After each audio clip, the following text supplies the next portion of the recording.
In hindsight, I think a lot of that had to do with me as a leader.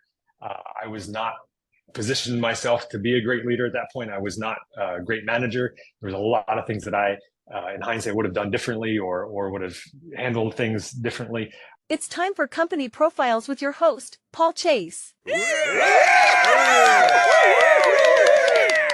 Hi, I'm Paul Chase with Andrew Arroyo Real Estate, and I'm committed to helping our local heroes. That's why I joined Homes for Heroes. I support our local first responders, members of the military, our healthcare providers, and teachers by rebating a portion of my fees when I get the opportunity to help them with their real estate needs. Please visit paheroes.com to learn more. Welcome to Company Profiles. I am your host, Paul Chase, and today I have Adam Kirk online. He is owner, CEO, and General Chief Big Shot from Oostas. Hey, Adam, how are you today?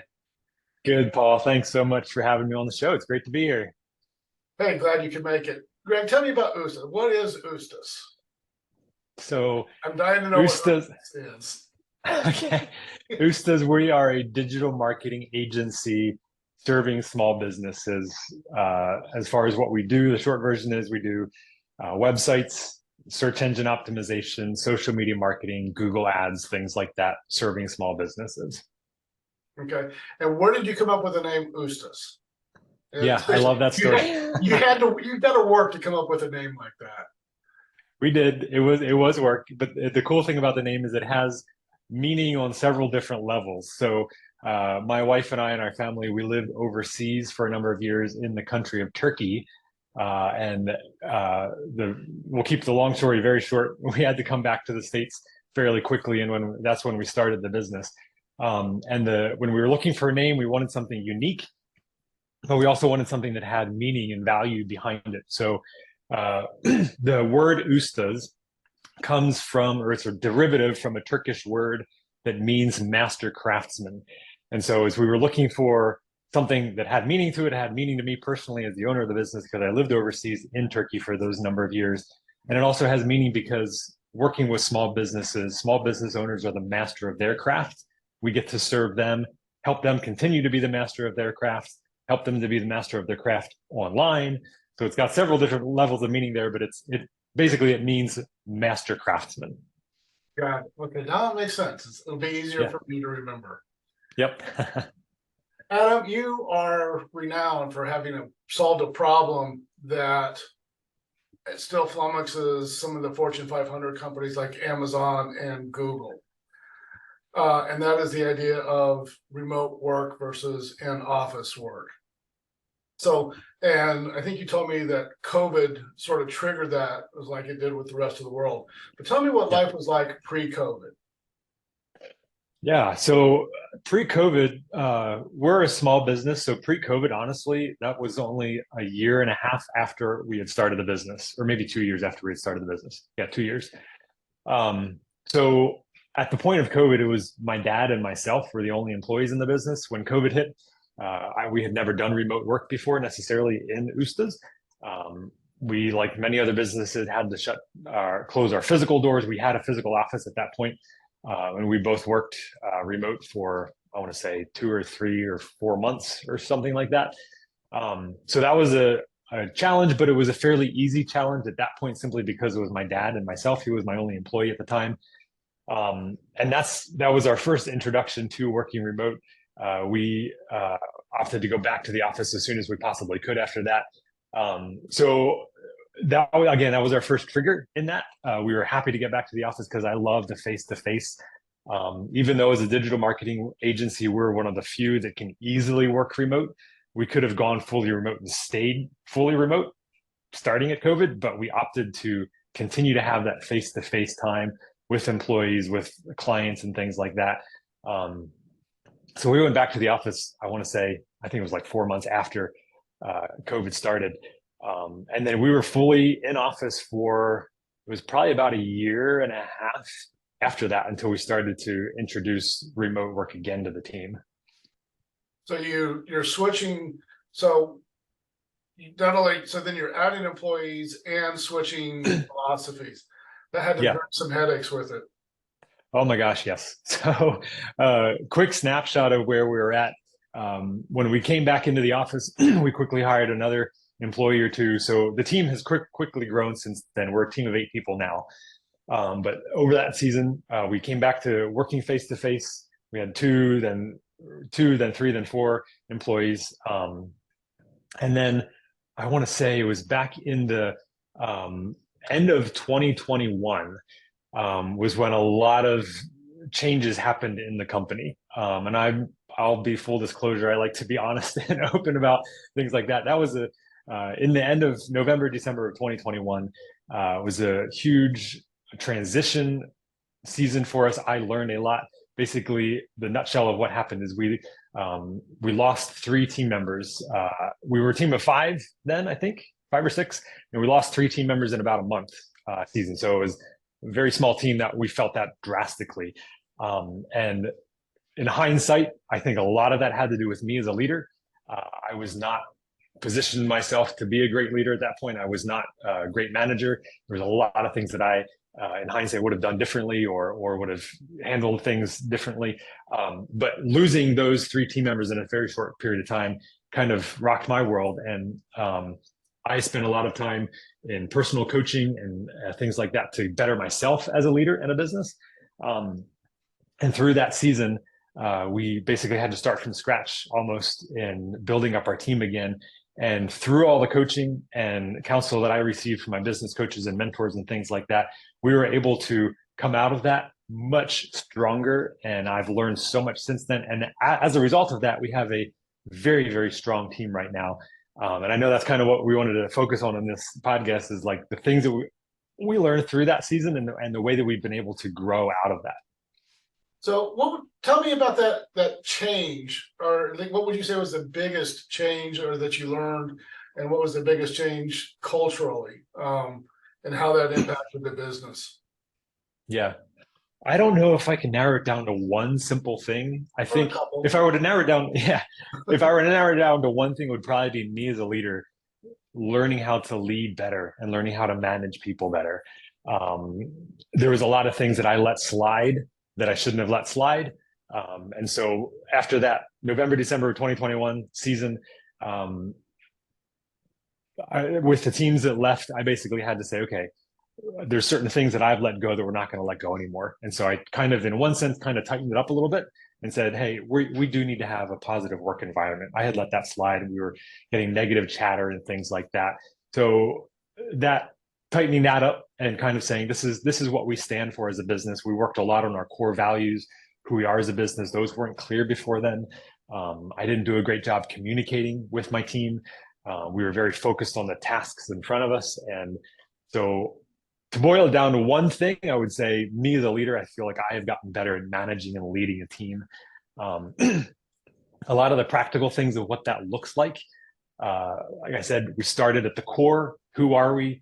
What are our focuses as a team, and how do we work together as a team?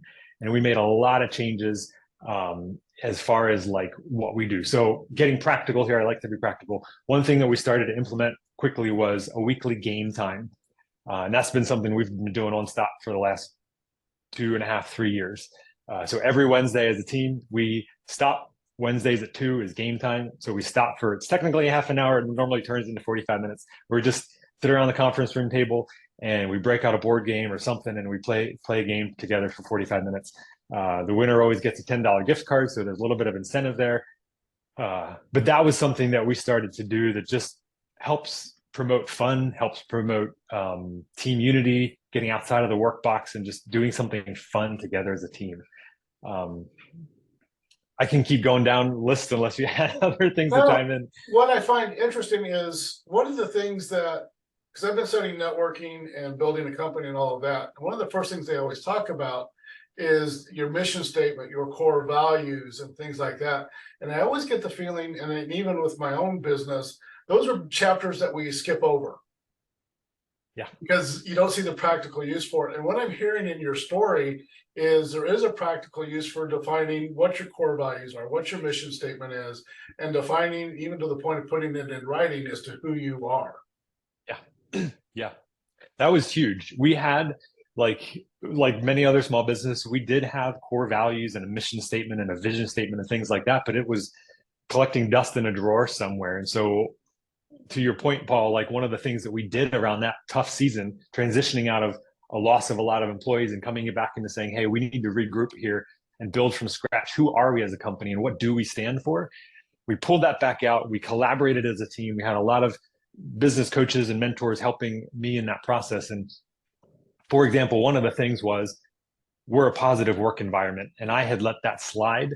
I had let the team members start to not have a positive work environment. We'll leave it at that.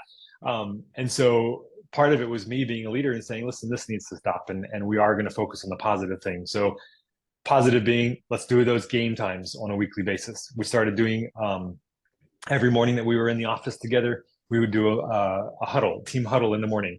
Everybody gets in and we just sit down together for 15 minutes and talk about what's everybody got going on today, meeting practical wise, but also like, hey, has anybody done anything fun over the weekend? What's everybody got going on this evening? Anybody got plans? Just to build that team unity. So we did a lot of things like that. We also started doing, I think this was a little bit down the road, but started doing monthly team outings. So that was just another way to plan a time for once a month, just to get outside of the office. We'll leave the office at 2 or so in the afternoon once a month and go do something fun. We've done mini golf. We've done some brewery tours. We've done all kinds of different things just to get out of the office together as a team and build that unity, because then you come back the next day and you've done something for 3 hours. It's outside of the office with the people that you work with on a daily basis. And it makes it so much more fun. So yeah, a lot of things like that. Awesome. Two things popping up. What kind of results did you see within the team, within the company? Yeah, tremendous. I've talked about this with so many people over the last 2 years, coming from a really difficult season and having to kind of rebuild to the point where now we've had a solid team for the last year and a half, 2 years. It's night and day different, Paul. The team loves to work together. We've seen so much more unity where when we get to outside of the office, it's just like everybody loves having fun together. And it produces a lot more work unity, so that when we're talking about projects and stuff, there's that level of trust there that wasn't there before. There's that level of camaraderie. There's that level of, I think a lot of like trust. A lot of it boils down to trust, where you can go. Previously, when someone would have to go to someone and say, hey, I need XYZ done by tomorrow, there was that little like, who are you to tell me that? Where now it's like, we don't have that. We don't have that grumbling and complaining, that like who's who kind of thing. It's all clearly defined. There's that level of trust and solid communication in the team. It's wonderful. And I'm guessing, without getting too personal, that positive workspace has carried over to home, so that you're not some grumpy, grouchy old guy just coming home and snapping at the wife or the kids and kicking the dog and all of that. Oh my gosh. Yeah, if my wife was here, she would say exactly that. Yeah, it's been a huge thing for me as well, to not have to feel the weight of carrying a team that is disgruntled and not happy to work together. Yeah, and so and again, to kind of one of the focuses of going here is the remote work. Like after 2 years ago, after we had that really tough season, we hired, I want to say 6 people in the last year and a half. I've been very picky about who I hire. We've been very strict with our onboarding process. A lot of things have gone into that now, so that knowing that we have a solid team now, we were able to introduce 1 day every week remote work soon after the crap hit the fan 2 years ago. And then we were 1 day a week remote. Everybody worked remote on Fridays. And then everybody was like, hey, this is great. We love this. Can we do this more? So we went to 2 days a week remote work several months after that. And we were at 2 days a week remote work for, I want to say, a year and a half. And then we had an amazing, beautiful office in Leola, Pennsylvania for two and a half years. And the team was asking, hey, this remote work is going so well. Can we do this more? And it got to the point of saying, if we're going to do remote work, why are we having the expense and the overhead of keeping this nice office if we're just going to go remote for 5 days a week? So what we opted to do and this is, as of the time of this recording, it's 2 months that we've been doing this for. We opted to go fully remote 4 days a week. And what we're doing now is we're meeting 1 day a week at a co-working facility in Lancaster. So Monday and Tuesday, and then Thursday and Friday, everybody's remote, working at home, working at Starbucks, whatever they want to do. And then we gather together on Wednesdays to have like the collaboration, the face-to-face team stuff. And that, again, we're only 2 months in, but that has been so good. It's been a game changer for us. It provides the flexibility. We also have the face-to-face, and we've built the team where there is that trust and that camaraderie that it's working phenomenally, Paul. I'm really torn by that answer because I know COVID drove my wife home and COVID cost me a dining room table. She set up her home office on the dining but saved me a ton of gas because now she's no longer driving to King of Prussia every day. Yeah. So they have gone completely virtual. They maintain they used to have a small office presence, or they used to have a fairly good sized office presence. Now they've gone very small. And it's only there if you absolutely have to have a conference room. And it's also helped their recruiting because they've gone from 40 people to 150. So they don't have to now reload. As a real estate agent, that bothers me to no end because now there's all this office space and there's no reload business because y'all are staying at home. So, Yeah. but no, that's great. How much involvement did the team have in developing that schedule between work at home and also, like choosing the platforms? We got Zoom, Microsoft Teams, or whatever else is out there. Talk to me a little bit about that. That's a great question. That is one of the many things that started to change. Again, I keep referencing when crap hit the fan 2 years ago. That's one of the things that I drastically learned is I need more involvement from my team. So when that happened, we went down to, we were a team of 3, then 4, then 5, then 6, then 7, then 8. One of the things that I've done is relied a lot more on my team and asked for a lot more of their involvement in the process. Again, we're only a team of 8 people, but we have a leadership team where it's myself and then 2 other ladies on the team who form a leadership team. Some people are like, you're 8 people, why do you need a leadership team? Well, I need it because I trust them and I want their involvement. So they provide a lot of input and direction in those processes. One of the things that we started doing was having a monthly team meeting where we go over like announcements and things like that, but we also do training. We also do review of where the company's at finances, but we also, during those times, ask for involvement from stuff. So I'll open it up to our team members and be like, hey, you guys are asking for more remote time. It looks like a good option. How do we do this? Let's strategize. Let's brainstorm together. So to answer your question, they had a lot of involvement in that. I mean, as the business owner, the final decision is mine, yes, but because it affects them a lot, and the team, I trust them, I ask for their input. They did have a lot of input as far as like what platforms we use, how often we do this, where we meet on a regular basis, things like that. And to get practical on that, like we've opted to use Google Meet, Google for all of our meeting stuff. So we do Google Meets quite often. We do Google Chat, which is phenomenal for keeping everybody in the loop, just quick, simple things. And a lot of other software that we use just to keep everybody tied in together.